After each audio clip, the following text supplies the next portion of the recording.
The small town of Villisca, Iowa, once known for its quiet charm and friendly faces, became infamous after one violent summer night in 1912. At the heart of the town stood a modest white house, indistinguishable from its neighbors. It belonged to Josiah and Sarah Moore, a well-liked couple with 4 children. On the evening of June 9th, they returned home after a church function along with 2 young guests who had asked to stay the night. As the family settled into their nightly routines, no one knew the horror that would unfold before dawn. Sometime between midnight and early morning, an intruder crept into the house.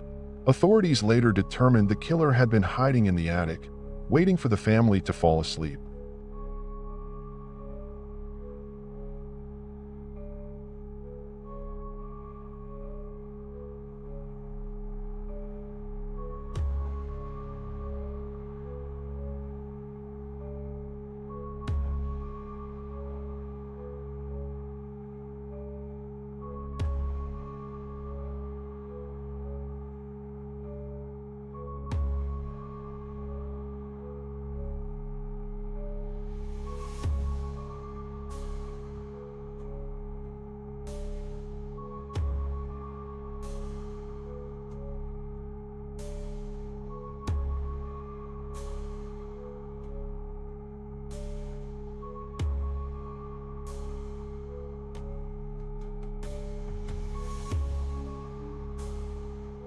With chilling calculation, the assailant moved from room to room, bludgeoning each victim to death with an axe found in the home.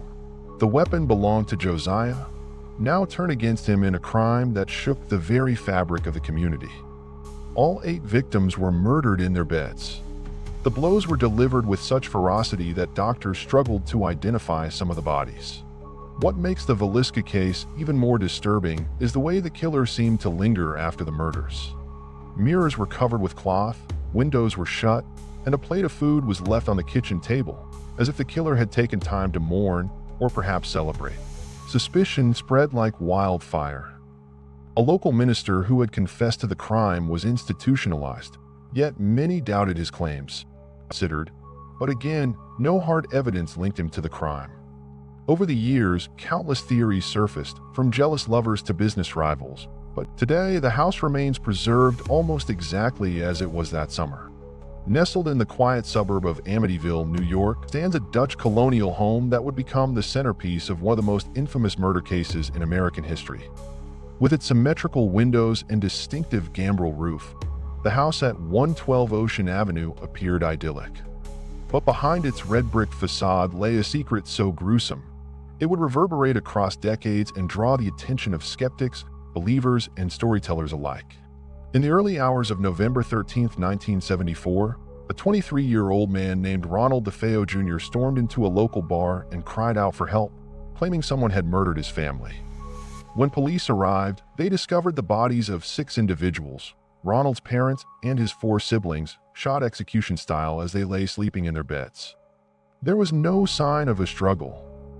Each victim was found face down, with gunshot wounds from a .35 caliber Marlin rifle. The silence in which it all occurred was as chilling as the scene itself. No neighbors heard gunshots, no one awoke during the massacre. Under questioning, Ronald's story unraveled quickly. Within a day, he confessed to the killings. His reasons were vague, shifting from claims of abuse to voices in the house commanding him to do it. He was charged with 6 counts of second-degree murder and sentenced to 6 consecutive life terms. But the horror didn't end with his arrest. The real notoriety of 112 Ocean Avenue would come after the murders, when a new family moved in. A little over a year after the killings, George and Kathy Lutz purchased the home at a drastically reduced price. They moved in with their 3 children, hoping to start fresh. What followed was a series of events that would become the stuff of legend.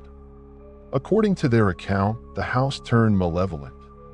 Strange odors filled the air, unexplained cold spots chilled rooms, and a force seemed to lurk just beyond sight. George claimed he awoke every night at 3:15 a.m., the exact time of the murders. Kathy reportedly levitated in bed. The children became withdrawn. A priest who came to bless the home allegedly fled, warning them never to enter one particular room again. After just 28 days, the Lutz family abandoned the house, leaving behind all of their possessions. Their experiences became the basis for a best-selling book and a slew of films, cementing the Amityville house in the annals of horror. Many have accused the family of fabricating their story for profit. Perched on Staten Island's Arthur Kill Road, hidden behind thick foliage and iron gates, stand a Victorian-era mansion with a violent tale buried beneath its ornate trim and gabled roof. Built in the late 1800s by German immigrant Balthasar Kreischer for his family, the house was meant to represent prosperity. He constructed twin mansions, one for each of his sons. Over time, as fortunes fell and the family drifted into obscurity, the property gained a reputation for unrest. The house became a relic of faded wealth, with peeling paint, broken windows, and a growing darkness inside that matched its history. Though whispers of hauntings surrounded the Kreischer Mansion for years, strange lights in the windows, shadowy figures seen from the street, the true horror came not from legend, but from fact. In 2005, the mansion became the scene of a gruesome murder tied to organized crime. At the time, the house had been repurposed as a restaurant, and among its staff was Joseph Young, a young man who had been drawn into the orbit of the Bonanno crime family. Acting on orders from a mob captain, Young lured fellow mob associate Robert McKelvey to the mansion under false pretenses. What happened next was horrifying in its brutality. Young attacked McKelvey, stabbing and beating him until he was dead. But the murder itself was only the beginning. To avoid detection, Young dismembered the body in the mansion's basement with a handsaw. He burned the remains in the backyard furnace over the course of hours, feeding the flames and ensuring there was nothing left to find. The police discovered the crime only after Young, plagued by guilt or fear, confessed what he had done. The mansion, long rumored to be haunted, had now lived up to its legend in the most terrifying way imaginable. Deep in the wooded outskirts of Westfield, Indiana, just north of Indianapolis, lies a sprawling estate once owned by a man named Herb Baumeister.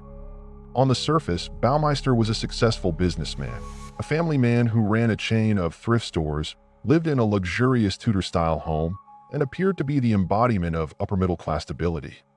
But the forest behind his home told a different story, and the whispers surrounding his property grew louder until they could no longer be ignored. In the early 1990s, police in the region were investigating a disturbing pattern. Young men were vanishing after visiting gay bars in the Indianapolis area. The disappearances had become a pattern too precise to ignore. Men in their 20s and 30s, last seen getting into cars with strangers, then vanishing into thin air. Authorities eventually traced a connection back to Baumeister, who had been reported for strange behavior and had even been accused of assault, though no charges ever stuck. A private investigator, working with the family of a missing man, managed to get close enough to uncover what police could not.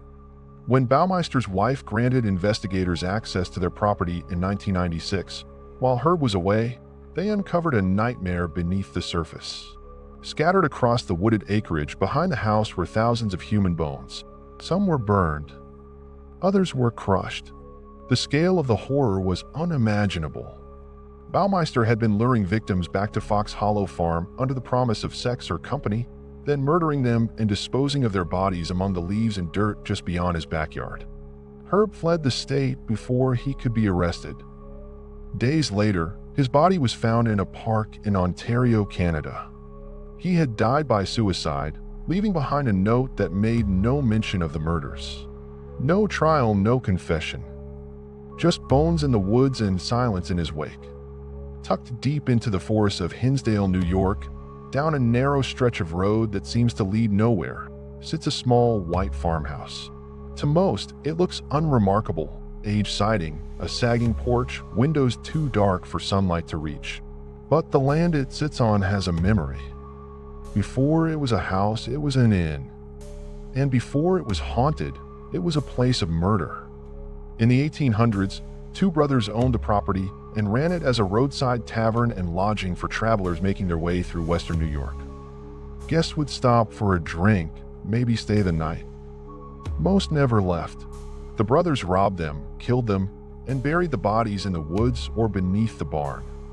No one knows the final count. Locals whispered about disappearances, but the law never came. Eventually, the brothers vanished, their crimes swallowed by time. The land sat untouched for decades until the house was built on the bones. In the summer of 1973, the Dandy family moved into the farmhouse. They were looking for quiet. They found something else entirely. From the first night, they heard things: thumps upstairs, knocking behind walls, footsteps circling the bed. Lights flickered without cause. The children said they heard voices whispering their names. The parents laughed it off at first, until it stopped being funny. One room upstairs was different.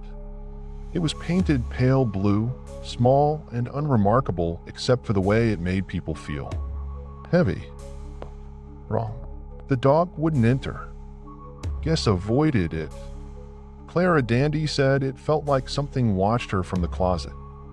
When they tried to convert it into a prayer room, the house changed. A crucifix flew from the wall. Shadows moved where there should have been none. One night, Clara woke to see a tall figure standing in the corner, watching her with eyes that weren't there. They called a priest. Father Alphonsus came to bless the house. What he found disturbed him. He performed a full exorcism, but it didn't work. The activity only intensified. Oh, I'm getting the shivers, bro. Let's move it. We're not moving. What is that? Something walking. That's not you. I'm not moving. I'm not moving at all. It's behind you. Dandy saw figures in the woods, tall, hooded shapes standing just beyond the trees.